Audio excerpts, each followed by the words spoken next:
Why did no one notice when she stopped walking? The morning had begun like every other on the base. Cold air, boots scraping concrete, engines humming low like restrained impatience. Formation had broken, and confidence filled the space the way it always did when rank felt secure. Laughter drifted easily near headquarters, especially from the men who believed the day already belonged to them. Colonel Mark Caldwell stood near the entrance, coffee in hand, shoulders loose with certainty.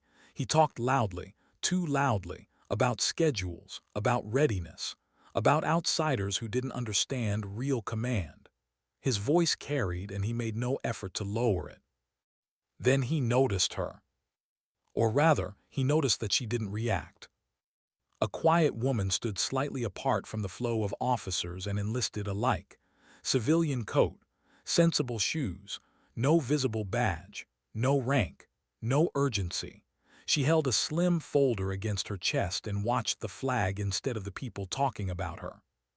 Caldwell smirked. Another consultant, he said. Another box checker. Someone who would glance at paperwork, nod politely, and disappear before lunch. A few officers laughed, not because it was funny, but because alignment is safer than honesty. The woman did not turn. Her name was Evelyn Cross, though no one asked. She didn't flinch when Caldwell dismissed her presence with a wave of his hand, didn't stiffen when he handed her paperwork back without reading it properly, didn't correct him when he explained the day like it was something he owned. "We'll get you an escort," Caldwell said, already turning away. "Show you the basics." Translation: you won't see anything that matters. First Lieutenant Aaron Blake was assigned the task. Young, competent, still careful about when to speak. As they walked, Blake tried to read her. Most visitors filled silence with nervous questions or forced admiration. Evelyn did neither. She walked at a steady pace, eyes scanning slowly, deliberately, like someone reading between lines instead of signs. She noticed things Blake had learned to ignore. A private adjusting his cover too quickly. A sergeant answering questions without breathing first. A mechanic glancing toward headquarters before speaking. At the motor pool she stopped. Didn't ask permission, didn't announce it. She looked at a maintenance log hanging near a vehicle. Didn't touch it, just read it from where she stood. "In a moment," she said softly when Blake tried to move her along. Her voice wasn't timid. It was measured, calm, like someone used to being heard without raising volume. Throughout the day, she asked questions civilians didn't ask. Not about policy, but about execution, timing. What happened when plans changed at the last minute? What happened when people hesitated? She wrote nothing down. At lunch, she sat with enlisted soldiers instead of officers, ate slowly, watched who laughed freely and who waited to see if it was allowed. "How are you remembering all this?" Blake finally asked. She looked at him, really looked. "I've had a lot of practice paying attention." By sunset, Blake felt drained. She looked unchanged. And when they passed the flagpole again, she paused, just for a second longer than necessary. Her stillness wasn't weakness. It was restraint learned when reacting too early cost lives. And the base had already made its first mistake. It underestimated silence. Why did conversations change the moment he entered the room? The second day began louder. Colonel Caldwell insisted on leading the inspection, placing himself half a step in front of Evelyn at every stop. His voice filled rooms before his presence did. Metrics, awards, readiness numbers polished until they reflected confidence back at him. Engines were already warm at the motor pool, tools aligned unnaturally straight. Soldiers stood taller than usual. "Best maintenance metrics in the brigade," Caldwell announced. A sergeant stepped forward when Evelyn asked about turnaround times. He opened his mouth and stopped. Caldwell stood 3 feet away. "We exceed standard timelines," Caldwell cut in smoothly. The sergeant nodded. The truth retreated. Evelyn said nothing. She shifted her weight slightly, eyes still on the sergeant, offering space leadership had not. He didn't take it. In communications, Staff Sergeant Jennifer Hale explained recurring equipment faults, real issues, old systems, temporary fixes layered over permanent ones. Nothing mission impacting, Caldwell laughed. Hale's sentence died halfway through. Evelyn's gaze lingered on taped brackets, on logs adjusted just enough to look clean. She remembered. In the briefing room, Caldwell spoke over questions before they formed. When morale came up, he dismissed it as external stressors. A captain shifted uncomfortably. Caldwell waved him off. Laughter surfaced, but thin, careful. At lunch, Caldwell stepped out to take a call. The room breathed. Someone mentioned maintenance delays quietly. Another hinted at constant last-minute changes. When Caldwell returned, silence snapped back like a muscle trained to flinch. By afternoon, the tour felt staged. Caldwell's interruptions sharpened. His jokes edged defensive. He narrated louder, as if volume could control observation. Lieutenant Blake noticed something he couldn't unsee. When Caldwell spoke, people froze. When he left, shoulders dropped. This wasn't discipline. It was fear wearing rank. Evelyn Cross remained quiet. And the record was already complete. Why did the questions suddenly feel different? By the third morning, something had shifted. Not louder, not softer. Aware. Evelyn stood near the wall during briefing. When an officer quoted readiness metrics, she asked how they were measured during short-notice taskings. Not the number. The method. Caldwell stepped in quickly. Current doctrine. Which revision? Evelyn asked. A pause. At the motor pool, she casually referenced deferred maintenance thresholds. No one corrected her. In communications, she used a contingency plan shorthand designation.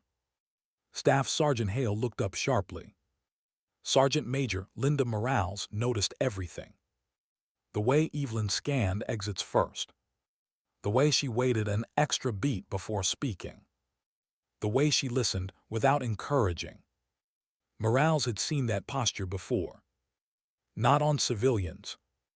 Walk with me, Morales said quietly later. They moved side by side. People are afraid, Morales admitted. Afraid of speaking, afraid of being labeled difficult, afraid of careers stalling without explanation. That's not discipline, Morales said. That's fear pretending to be order. Evelyn listened. Later, the chapel was quieter than the rest of the base. Chaplain Collins spoke of soldiers whispering stress, rehearsing answers before meetings, wondering if anxiety was normal. Fear corrodes trust, he said. When Evelyn returned to the tour, her questions changed again. Evaluation timelines. Reassignment criteria. Complaint review mechanisms. Caldwell noticed. His sarcasm hardened. We're not running a daycare. Evelyn tilted her head. I'm listening. And control began to slip. Why did the room go silent before she even spoke? The final meeting felt different before anyone entered. Sunlight cut sharp lines across Caldwell's office. Senior staff sat straighter than necessary.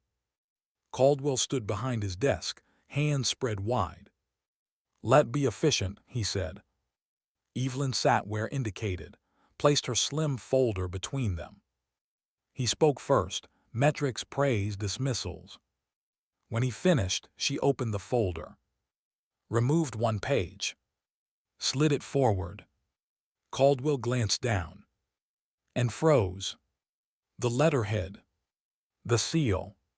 The signature. The room stopped breathing. Major General Evelyn Cross, she said calmly. Inspector General, United States Army. No emphasis. Just fact. I was assigned to conduct an unannounced command climate inspection. Caldwell's confidence collapsed without noise. Evelyn continued. Unannounced inspections reveal leadership when no one thinks they're being watched. Around the room, understanding spread. She stood. This is not about embarrassment. It's about responsibility. Chairs moved. The room rose. Caldwell stood last. She saluted, clean, precise. He returned it, late, imperfect, sincere. In that moment, rank mattered less than character. Why didn't anything explode afterward? Investigations began quietly. Interviews, paperwork, process. Caldwell remained, authority intact on paper, altered in reality. The base changed. People spoke slower, more honestly. Doors stayed open. It wasn't relief. It was air. Evelyn Cross left the way she arrived. No farewell, no applause. She paused once near the flagpole, then walked on, because the story was never about her. It was about leadership, about how fear disguises itself as strength, about how silence is not loyalty, it's survival. True authority doesn't shout. It listens. Sometimes dignity doesn't speak. It simply acts. Why did the room feel smaller the moment he smiled?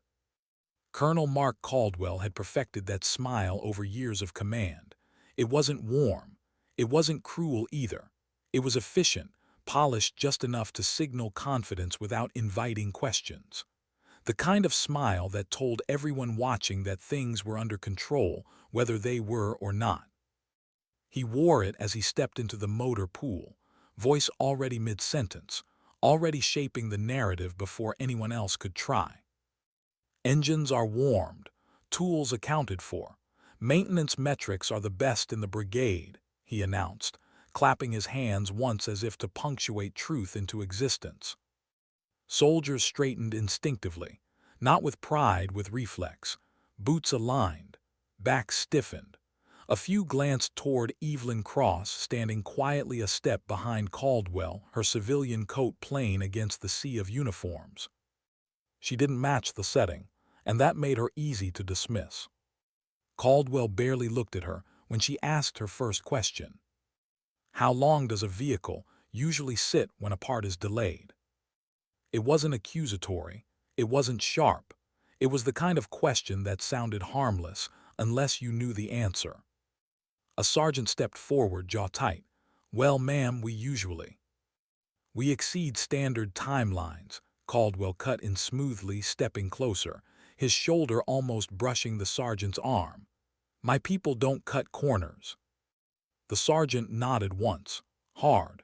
The sentence he'd started vanished like it had never existed. Evelyn didn't argue, didn't insist. She shifted her weight slightly, eyes still on the sergeant, offering him space that leadership had just taken away. He didn't fill it. Lieutenant Aaron Blake felt a subtle discomfort crawl up his spine. He'd seen interruptions before. They were common, normal even, but something about this one lingered. It wasn't correction, it was erasure. They moved on. In the communications room, the air hummed with low electronic noise. Screens glowed. Cables snaked along the floor in careful order. Staff Sergeant Jennifer Hale explained an issue with aging equipment, her words precise, clearly practiced. The fault usually spikes during extended high-usage periods, she said, especially when taskings overlap without. Old gear has quirks, Caldwell laughed softly. Nothing mission impacting. Hale's mouth closed mid-word. Her eyes dropped. She nodded once. The room shrank. Evelyn's gaze lingered, not on Hale, but on the equipment. Tape reinforcing brackets that should have been replaced months ago. Logs updated just enough to look compliant. Temporary solutions stacked on top of one another like apologies no one expected to be forgiven. She said nothing. That silence bothered Caldwell more than protest would have. In the briefing room, officers sat rigid around the table. Caldwell paced, answering questions before they were fully formed, steering discussion away from anything that hinted at discomfort. When morale dips, he said, waving a hand dismissively, it's usually external stressors, family stuff, deployment fatigue, nothing leadership-related. A captain shifted in his chair, barely noticeable, but Evelyn noticed. Sometimes schedule changes, the captain began. Operational necessity, Caldwell interrupted. My officers understand that. The captain nodded, his jaw tightened. Laughter surfaced, thin, polite, the kind used to signal alignment, not joy. Lieutenant Blake felt his chest tighten. He knew that laugh. He'd used it himself once or twice when honesty felt risky. At lunch, something unexpected happened. Evelyn chose a table near enlisted soldiers instead of the officer section. It wasn't dramatic, she didn't announce it. She simply sat down, uninvited, unbothered, ate slowly, watched the rhythm of the room. Who spoke freely? Who waited to see who else was listening? Who stayed silent altogether? Caldwell took a call and stepped away. The change was immediate. Voices softened. Someone leaned forward. A maintenance delay was mentioned, quietly. Another soldier hinted at last-minute schedule changes that turned days off into overnight taskings. No one raised their voice. When Caldwell returned, silence snapped back into place so fast it was almost audible. Conversations died mid-sentence, eyes lowered, shoulders squared. Evelyn noticed how quickly it happened. She noticed everything. By mid-afternoon, Caldwell's confidence required maintenance. His jokes grew sharper, his interruptions more aggressive. He hovered closer during conversations, correcting details that didn't matter, reframing answers before they could land. Weak leaders complain upward, he said at one point, laughing, though no one joined him. Evelyn met his eyes briefly, not in challenge, in acknowledgement. She wrote nothing down. That unsettled him. At the range, an NCO hesitated when asked about training cancellations. He glanced at Caldwell, then at Evelyn, then back at Caldwell. Everything's on track, he said finally. Evelyn nodded. Lieutenant Blake felt something sink in his stomach. This wasn't about performance. This was about survival. As the day dragged on, Caldwell narrated louder, as if volume could drown out observation. He corrected subordinates mid-sentence, mid-breath. He praised himself often. He dismissed concerns openly. People exaggerate, he said. Stress is part of the job. Evelyn stayed quiet. She recorded everything the base tried to hide, not by what it said but by how it behaved. By the way voices changed when Caldwell entered a room, by how shoulders dropped when he left, by the pauses before answers, by the glances that came before truth and the silence that followed instead. By evening, tension had replaced confidence. Laughter was gone, words were measured, silence did most of the talking. Caldwell smiled anyway. He thought he was winning. He had no idea the record was already complete. As they walked back toward headquarters, the sun dipped low, casting long shadows across the concrete. Caldwell waved them off from a distance, already distracted, already convinced the day had gone his way. Evelyn stopped near the flagpole. "Lieutenant," she said softly. Blake turned. "How long have you been here?" He answered honestly. She nodded. "Good unit," she said, "good people." He waited for more. It didn't come. She watched the flag snap in the evening wind, her expression unreadable. To Blake, she looked unchanged, still quiet, still unremarkable, still carrying that slim folder unopened. But something had shifted. Her silence wasn't absence. It was accumulation. And somewhere between the interruptions, the rehearsed laughter, and the fear masquerading as discipline, Colonel Caldwell had already revealed more than he ever intended. The most dangerous thing a leader can face isn't rebellion. It's observation. And Evelyn Cross was listening. Why did her questions suddenly make seasoned officers hesitate? The third morning didn't arrive with tension. It arrived with awareness. Not the kind that announces itself. Not alarms or raised voices. Just a subtle tightening in the air, like a room realizing it's being watched by someone who knows what to look for. Evelyn Cross entered the briefing room without ceremony. No seat taken. No greeting demanded. She stood near the wall, hands loosely folded, eyes calm, observing. Colonel Caldwell launched into readiness updates with practiced rhythm. Numbers flowed easily, percentages, benchmarks, slides clicked forward with confidence. Then Evelyn spoke. How are those numbers measured during short-notice taskings? The question landed gently, almost politely. An officer answered automatically. That's covered under standard guidance. Evelyn tilted her head just enough to suggest thought. Which revision? The room paused. Not long, just long enough. Colonel Caldwell stepped in quickly. Current doctrine, he said, smiling thinly. We keep up. Of course, Evelyn replied. Lieutenant Aaron Blake felt something tighten in his chest. Civilians didn't ask questions like that. They asked about compliance, about summaries, about whether boxes were checked. She asked about execution. At the motor pool later that morning, Evelyn used a phrase in passing, deferred maintenance threshold. No one corrected her. No one questioned her authority to say it. They adjusted instead. Answers became more careful. Language shifted subtly, unconsciously. Soldiers began explaining not what should happen but what did. In the communications room, she referenced a contingency plan by its shorthand designation, a term that hadn't been public-facing in years. Staff Sergeant Jennifer Hale looked up sharply before discipline snapped her gaze back into place. Evelyn didn't acknowledge the reaction. Or maybe she did, and chose not to expose it. Sergeant Major Linda Morales watched everything. She'd been watching since the first walkthrough, watching how Evelyn never stepped into the center of conversations, yet somehow controlled their gravity, watching how she waited an extra beat before speaking, letting silence do the work volume never could. Years in uniform had taught Morales how to recognize patterns that didn't belong to coincidence. Timing control, situational awareness, stillness earned not borrowed. During a pause between events, Morales approached Evelyn under the pretense of confirming a schedule. Up close, the details sharpened.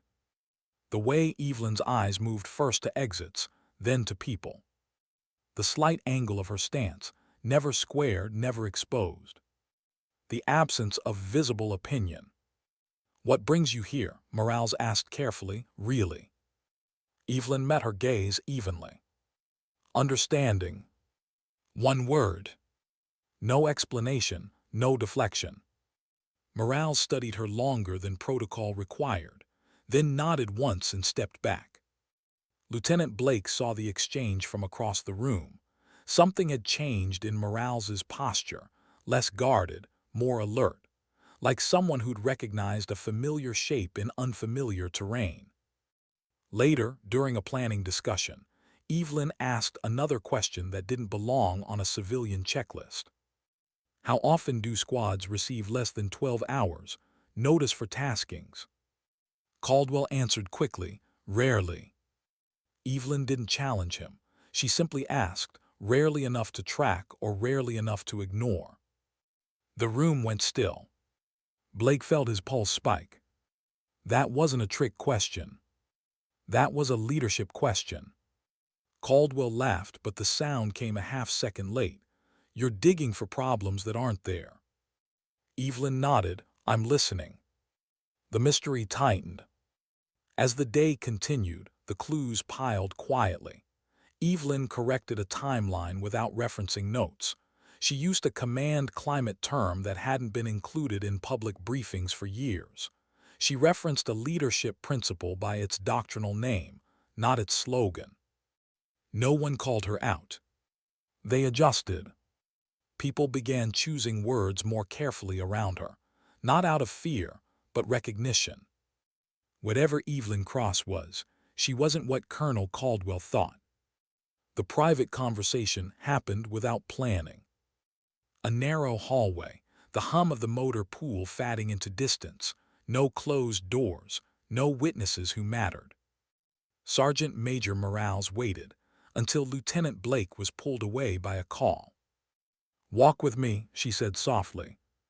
They moved side by side. "I'm choosing my words carefully," Morales said, "not because I don't know what to say." Evelyn waited. "Because I know what it costs."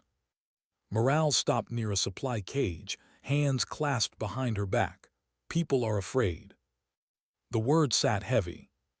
"Not afraid of work, not of deployment," Morales continued. "Afraid of speaking." She explained reassigned soldiers, careers stalled without explanation, evaluations that shifted just enough to send a message. "Nothing you can point to on paper," she said, "just enough to make examples."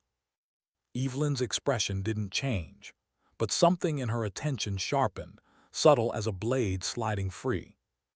"So people adapt," Morales went on. "They learn which questions are safe. They look at the commander before answering."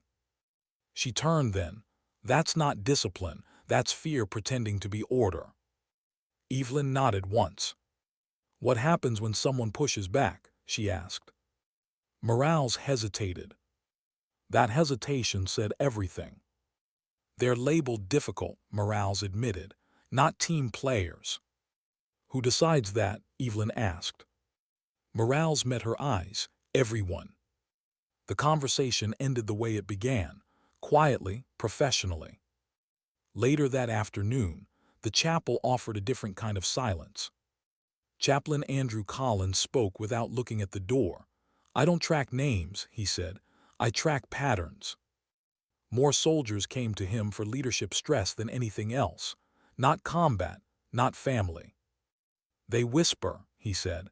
"Ask if it's normal to feel anxious before meetings, if it's normal to rehearse answers." "What do you tell them?" Evelyn asked. "That fear corrodes trust," Collins replied. "That silence doesn't heal it." When Evelyn returned to the tour, her questions shifted again. Evaluation timelines. Reassignment criteria. Complaint review processes. She didn't accuse. She asked for mechanisms. Colonel Caldwell noticed immediately.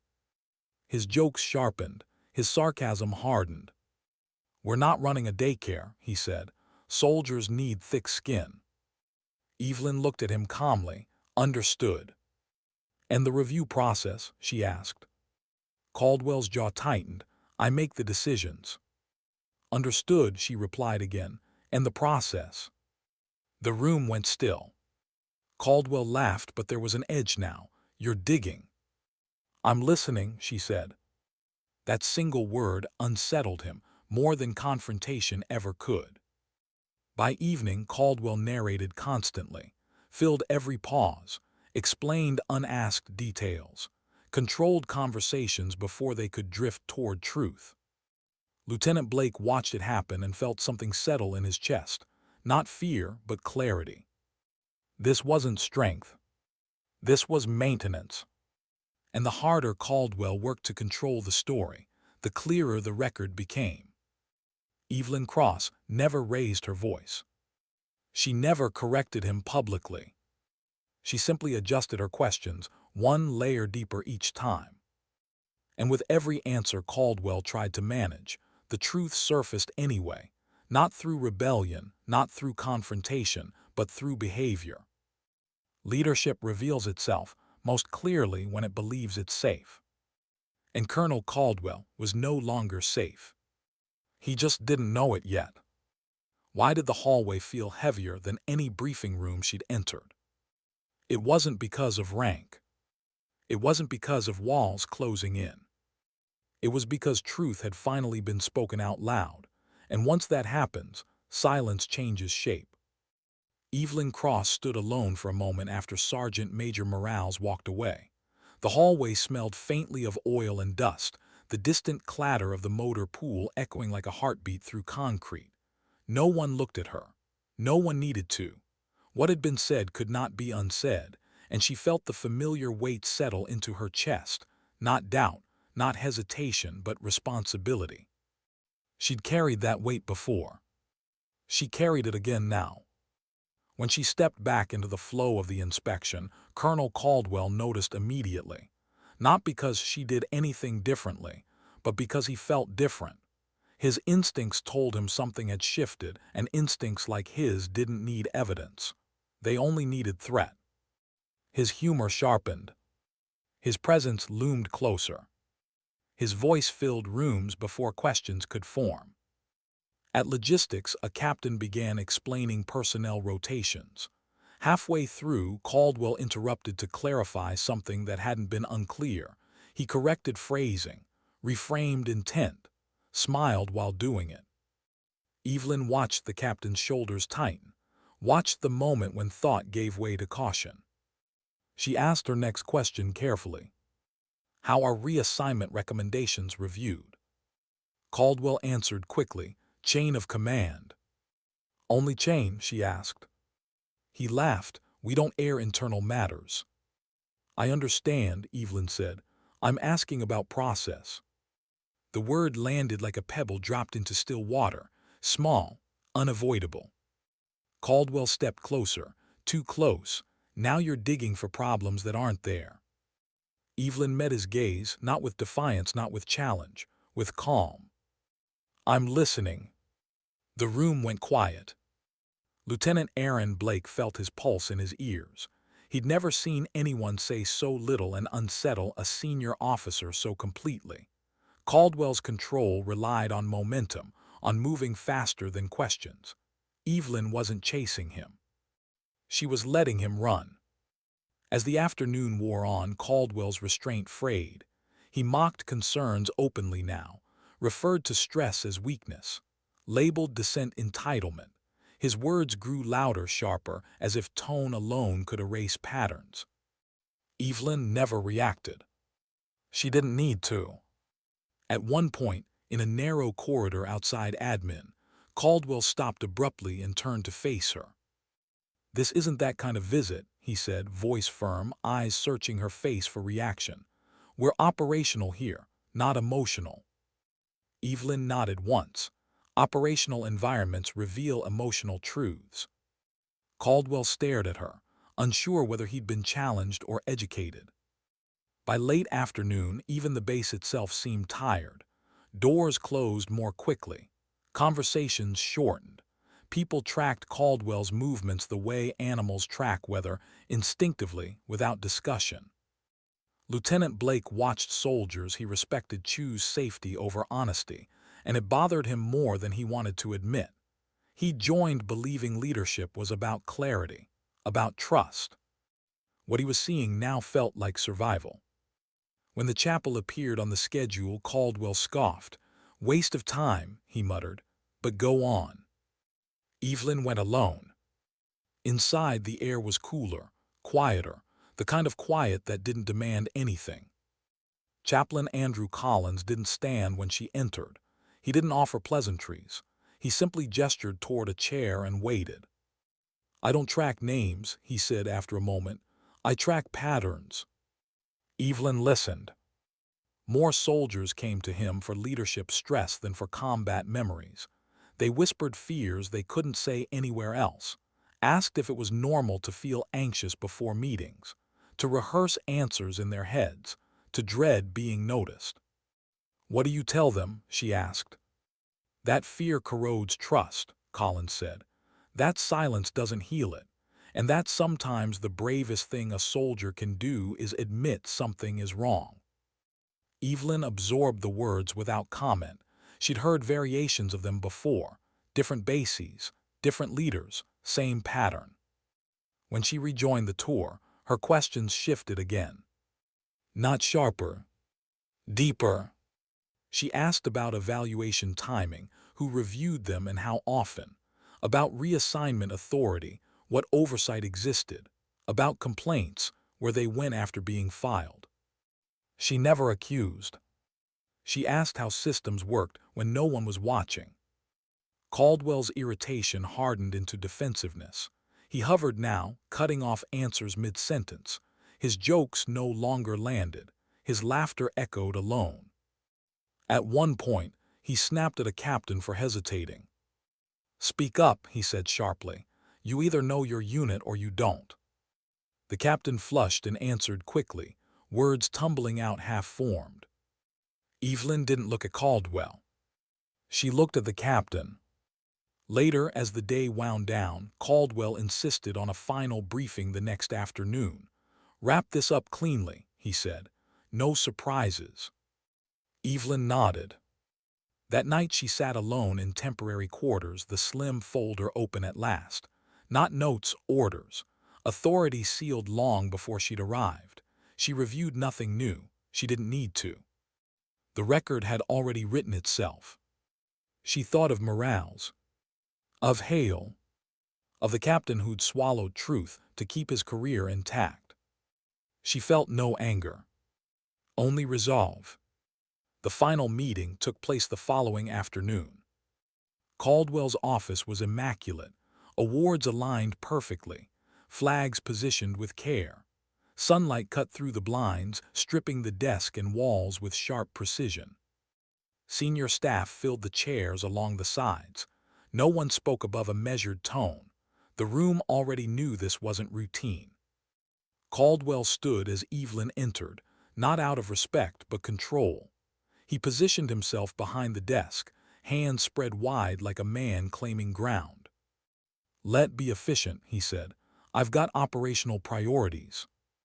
Evelyn sat where indicated, calm, unrushed. She placed the slim folder on the desk between them and folded her hands. Caldwell began talking immediately. Readiness metrics, leadership initiatives, dismissed concerns framed as misunderstandings. His voice grew louder as he spoke, filling every pause before anyone else could. When he finished, he leaned back satisfied. Evelyn waited. The silence stretched, not awkward, not uncertain, deliberate. Then she opened the folder, removed a single document. No charts, no annotations. Just one page. She placed it gently on the desk and slid it forward until it rested beneath Caldwell's hands. He glanced down and froze. The change wasn't dramatic. No gasp, no outburst, just a sudden stillness like a structure realizing one of its supports had been removed. The letterhead was unmistakable. The seal pressed into the page carried authority that didn't need explanation. The room went silent. Even breathing seemed to pause. Evelyn spoke at last, her voice steady, clear. "Major General Evelyn Cross," she said. "Inspector General, United States Army." No satisfaction, no emphasis. Just truth. Caldwell's mouth opened, then closed. Evelyn continued. "I was assigned to conduct an unannounced command climate inspection of this installation. My role was to observe leadership behavior under routine conditions." She met his gaze, not accusing, not triumphant. "Unannounced inspections exist for a reason," she said. "They show how authority is exercised when leaders believe they are not being evaluated." Around the room, understanding spread without words. Chairs straightened, backs aligned, eyes lifted not toward Caldwell but toward her. Evelyn closed the folder. "This is not about embarrassment," she said calmly. "It is about responsibility." She stood. And in that moment, everything Colonel Caldwell thought he controlled was already gone. Because real power doesn't announce itself. It waits. And then it speaks, only when it must. Why did the room feel different even after the truth was spoken? Nothing shattered. No voices rose. No accusations flew. No dramatic collapse marked the end of Colonel Mark Caldwell's command presence. It happened the way real authority fails, quietly, internally, and all at once. Caldwell's shoulders sagged first, just a fraction. barely noticeable to anyone who didn't understand posture the way soldiers do. The confident lean against his desk vanished. His hands, once spread wide as if claiming territory, curled inward, fingers pressing flat against polished wood. "I didn't know," he said finally. The words were soft, too soft for a man accustomed to being heard without effort. No one answered. That silence wasn't defiance. It wasn't judgment. It was clarity settling into the room, heavy and undeniable. Evelyn Cross did not respond immediately. She allowed the moment to breathe, not as punishment, but as truth finding its weight. She had learned long ago that rushing clarity only diluted it. When she spoke, her tone did not change. "I did not come here to trap anyone," she said calmly. "I came to observe truth." She looked around the room slowly, meeting faces one by one. Officers, senior NCOs, people who had learned to choose words carefully because words carried consequences here. "Command climate cannot be measured by slides or metrics alone," she continued. "It is revealed in hesitation, in silence, in how people behave when they believe their careers are at stake." Lieutenant Aaron Blake felt something release in his chest. Not relief, something steadier. Alignment, like a compass needle finally settling. Evelyn shifted her gaze back to Caldwell. "Unannounced inspections remove performance," she said. "They show leadership without rehearsal." Caldwell swallowed hard. His eyes dropped briefly to the document still resting on his desk, then lifted again.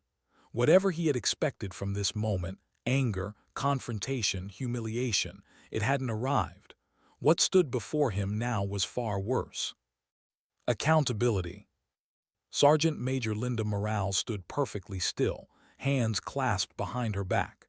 Years of discipline kept her posture rigid, but inside something eased. The words she had carried carefully, measuring risk with every breath, finally had somewhere safe to land. Evelyn straightened slightly. "This is not about embarrassment," she said again, firmer now. "It is about responsibility." No one shifted, no one looked away.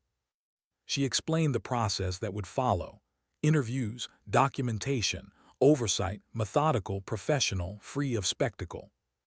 This wasn't vengeance. It was structure restoring itself. Caldwell nodded once stiffly. The motion looked unfamiliar on him, an acknowledgement without control. When Evelyn finished, she stood. The movement drew every eye in the room without effort. Not because of her rank, most had only just learned it, but because of how she carried it. Calm, unrushed, unburdened by the need to prove anything. Without instruction, one officer rose. Then another. Chairs moved back in near unison, a soft sound but unmistakable. The room came to its feet. Caldwell hesitated. For the first time since Evelyn had arrived on base, he wasn't sure what the correct response was. The rules he'd relied on, volume, proximity, interruption, offered no guidance here. Slowly he stood. Evelyn raised her hand in a clean, precise motion. The salute was textbook, blade straight, elbow locked, no flourish, no delay. For a fraction of a second, no one moved. Then Caldwell returned it. His motion was imperfect, a half-beat late, his elbow slightly off, but it was sincere. The salute held longer than protocol required, not out of defiance, not out of dominance, out of acknowledgement. In that suspended moment, rank mattered less than character. Everyone in the room felt it. When Evelyn lowered her hand, she did so first, not because she outranked him, but because leadership does not wait to be released. She turned slightly toward the room. "You will receive instructions through proper channels," she said. "Until then, maintain professionalism. Take care of your people." Not a command. An expectation. Then she left. No entourage followed her. No conversation broke out in her wake. The door closed softly behind her, and the room remained still long after she was gone. What followed did not feel dramatic. It felt real. Investigations began the way they always do, quietly. Interviews scheduled without fanfare. Records requested. Timelines reconstructed not from presentations, but from lived experience. Caldwell remained in position while oversight took its course. His authority remained intact on paper, but something fundamental had shifted. He spoke less now, listened more, if only because he had to. The base felt it immediately. People didn't suddenly become bold. They didn't air grievances in the open or celebrate behind closed doors. Change didn't arrive like a victory. It arrived like air. Conversations slowed, but they no longer froze when footsteps approached. A few doors stayed open that had always been closed before. Questions were still careful, but they existed. Lieutenant Blake noticed it during a routine briefing when a sergeant answered without glancing at the commander first. Just once. Brief. Almost accidental. But it mattered. Sergeant Major Morales felt it too. Not relief. Relief implied an ending. This was something else. Possibility. Evelyn Cross did not stay to witness any of it. When her work was complete, she packed the same slim folder she had carried all week. No additional documents, no visible weight. She walked out of headquarters without announcement, without ceremony. No formation gathered. No thanks were spoken aloud. No one stopped her. She preferred it that way. Near the flagpole she paused. The fabric snapped sharply in the wind, the sound clean and familiar. She watched it for a moment, just long enough to register that the base would continue without her. As it should. Then she turned and walked toward an unmarked vehicle, waiting near the edge of the lot. To anyone watching from a distance, she looked like just another visitor leaving post, unremarkable, quiet, forgettable. That illusion was intentional, because the story was never about her. It was about leadership, about the difference between authority that demands silence and authority that earns trust, about how fear disguises itself as strength, how it raises its voice, tightens its grip, mocks what it cannot control. Colonel Caldwell had believed leadership meant dominance. That respect could be extracted through pressure. That compliance proved success. What he learned too late was that silence is not loyalty. It is survival. The soldiers on that base did not need a louder commander. They needed a safer one. Evelyn Cross never raised her voice. She never corrected anyone publicly. She never reminded anyone of her rank until it mattered. And when it did, the lesson landed without force. Because the strongest leaders do not intimidate. They observe.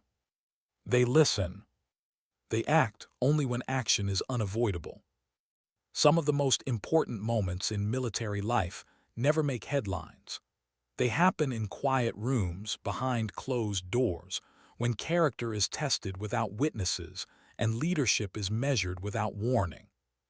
True authority does not shout. It does not mock. It does not rely on fear to maintain control. It lives in discipline, in humility, in the willingness to listen when silence would be easier. And sometimes, the most powerful presence in the room is the one that never needed to announce itself. Because dignity doesn't argue. It doesn't perform. Sometimes, it simply acts. Why didn't anyone cheer when she left? There was no announcement. No formation called. No voice on the loudspeaker marking the end of anything. And yet everyone felt it. The morning after the meeting arrived quietly, like fog lifting without anyone noticing the exact moment it began to clear. The base moved as it always had, engines started, radios crackled, boots hit concrete, but something beneath the routine had shifted. Not relief. Not victory. Space. Colonel Mark Caldwell arrived early, earlier than usual. He stood in his office alone for several minutes before anyone else arrived, staring at the wall of awards that had once felt like armor. They looked different now. Not meaningless, but incomplete. Symbols of authority without proof of how it had been used. He adjusted his uniform twice before leaving the office. A habit, control through order.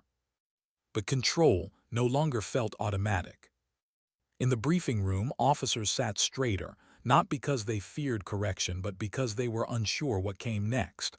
Caldwell spoke less. When he did, his words were precise, clipped. He didn't interrupt, not once.